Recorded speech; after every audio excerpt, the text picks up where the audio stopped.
over the years. The victims declined to speak with newsmen. However, one of the relatives of the victim, Mrs. Busola Abidemi, says she received a call from her sister about 2 a.m. who informed her about the inferno. She lamented that they lost everything they have ever worked for, just as she appealed to the government to come to their aid. After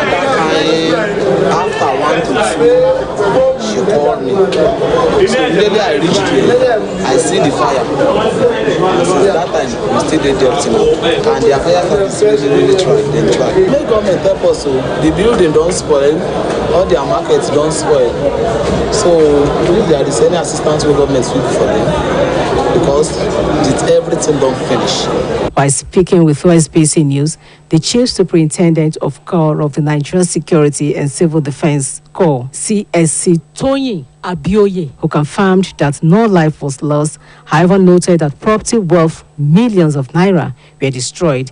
The CSC, who appreciated the combined efforts of the Osun State Fire Service and the Federal Fire Service in putting out the fire since the early hours of Thursday, noted that the buildings house highly inflammable materials such as furniture, electronic appliances, among others, which made putting out the fire a Herculean task. There was no fight to God be the glory, because it was a serious fire, but there was no. He appealed to members of the public to always ensure that they put off all electrical appliances at home and in their offices when no one is around, adding that only security lights should be left on at night.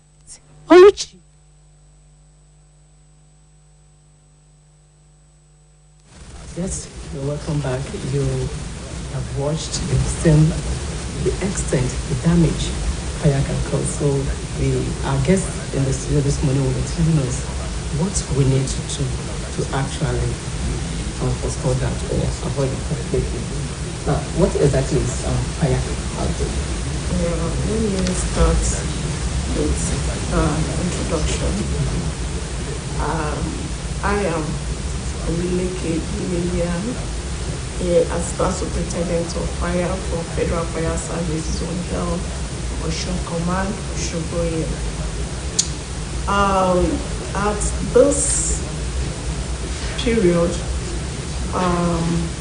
the weather is changing, as we all know. We are in Harmattan period, where the weather is dry, where the weather is hot. So for us to take a caution to avoid fire.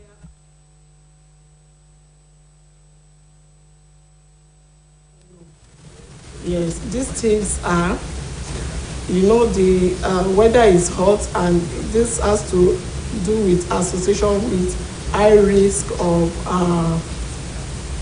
fire outbreak. So for these fire tips, we have one. I'm here to tell the public that whenever we are going out, whenever we are leaving our workplace, our marketplace, our homes, offices, we should always endeavor to switch off our electrical and electronics in the house. Okay. Yes. At this period, the weather is already hot, and everywhere is hot. The cables in the house are also hot. So if you don't switch your electrical gadgets while you are leaving your workplace, there can be spark in your absence. How do you tackle such? So we invite the public to always switch off their electrical gadgets. Then two, at this period, there should not be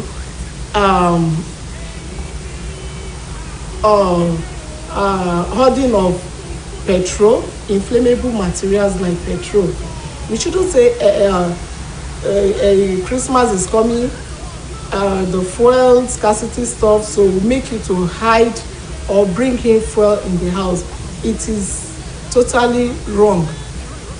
If you do that, you are calling fire, because we have three combinations that brings out fire.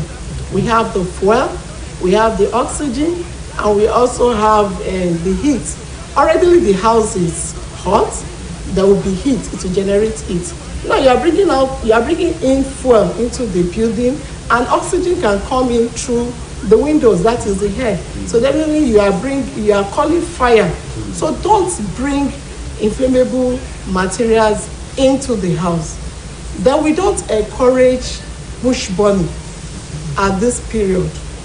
We don't encourage bush burning, and if you are to burn your waste, you are to burn your trash, you should be there with it till the fire goes off, and use water to do the final quenching. Because in the process of burning this bush or burning your trash and you are not there unattended to, the fire can, wind can blow this fire and, engulf to any building around where the burning is, and that can also bring out fire. Then at this period, we don't, we tell the public not to allow their children to use candle to read. Because some children will tell you they want to use candle at night to read for preparation of exam stuff. No, it is dangerous. Don't use candle in your house. Don't allow your children to play with matches or lighter. Because of this period, everywhere is dry. And also, don't leave your kitchen, especially with the women. We shouldn't leave our kitchen unattended to while we are cooking. Through our hand towel or oil that oil can splash on your cabinet. From there, fire can as well come up if you are not there. So we shouldn't leave our kitchen unattended to. Then while you are cooking as well, you don't bring your cooking cylinder inside the house. It should be outside door, not indoor. And anytime you realize or perceive that your gas cylinder is leaking, immediately you change it. Don't manage your gas cylinder that is leaking. It is very, very dangerous. So these tips, if the public can abide to, it will minimize fire outbreak out there. Thank you. Now, about this fire outbreak, what apart from all these measures you have talked about, what other measures, like maybe there's a kind of measures that people can take, like fire extinguisher? Yes, procuring of fire extinguisher is very, very important. We should always endeavor to have that in our various homes, offices, and make sure we fix them at accessible place where you can easily carry to use. Your cars, we should always have our fire extinguisher inside. We should always have our fire extinguisher in our cars. I wonder why people take things for granted, or some people can buy cars of 3-4 million and to get extinguisher of just 2,000, 3,000. It's a problem. They are taking a lot of risks by doing so. So we should endeavor to get our extinguisher in our cars and put it at the passenger side. Okay, not in the boot. Not in the boot. And why is that so? The reason is this: sometimes when an accident occurs or when there's a fire outbreak, the most cases the cars key up. Okay. It's pin up. Most cases. So if you have your extinguisher at the passenger side, you can even use that as a tool for breakage. You can use that to break your glass, the glass head to come out and make use of it. Because the boots at times can key for it to open it, or sometimes difficult. So you can use that extinguisher to do the quenching of the fire at the car.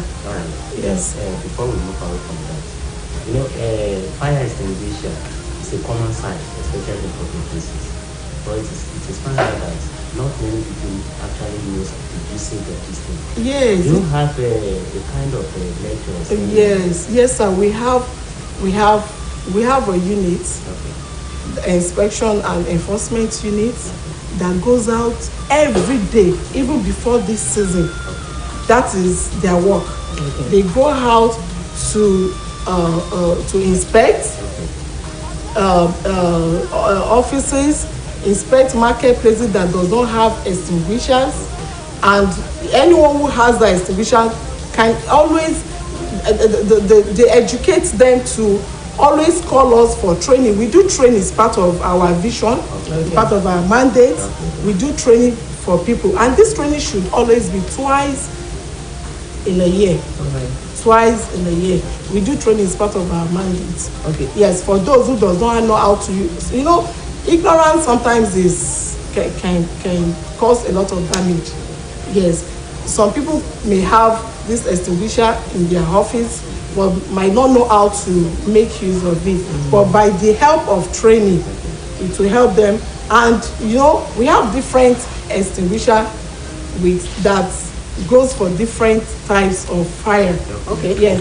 So it is very when you call us for training, you call the professionals for training, they will tell you this is the type of fire and this is the type of extinguisher that is suitable for this fire.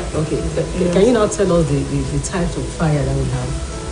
Yes, we have different types of fire, like the fire that has to do with cables.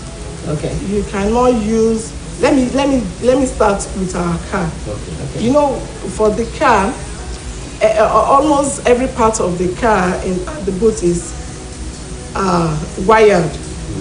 In such kind of fire outbreak, you cannot use carbon dioxide, CO2 for such. So we recommend DCP, dry chemical powder, and this is usually used outside an open place because it's hazardous, it's dangerous to the health. It is powder, dry chemical powder that is inside.